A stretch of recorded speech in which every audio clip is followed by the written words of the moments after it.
When someone is looking for capital, they probably have a pretty good idea of what it is they're looking for.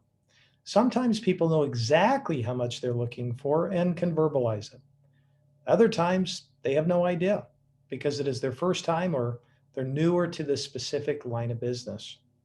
In this case, you will need to help guide them to the typical norms for the area of focus.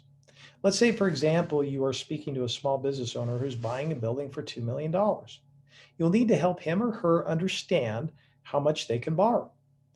Here are some general rules of thumb for all areas of lending we typically deal with.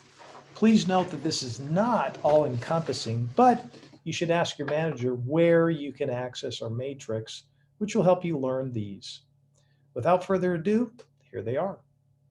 Buying, constructing, or refinancing owner-occupied small business real estate is typically 80% loan to value for conventional and 90% for SBA programs.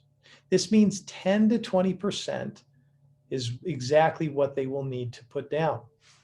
Buying or refinancing apartment projects are typically 70 to 80% loan to value. Buying or refinancing office, retail, industrial projects are typically 65 to 75% loan to value.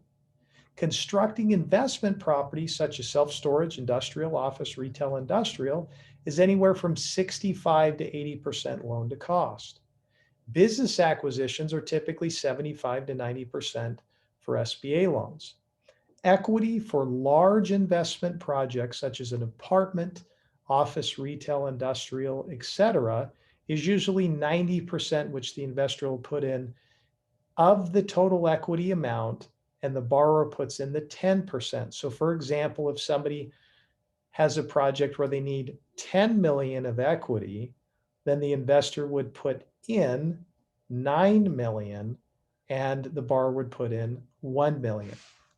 It is important to understand what loan amount they are requesting or equity amount, because if they are out of what the market is and will accept, then you will need to communicate that to the borrower. This will allow you to see if they are willing to adjust to the reality of the market or if they're going to be unrealistic. If the client is unwilling to adjust, then it is probably time to pause the transaction.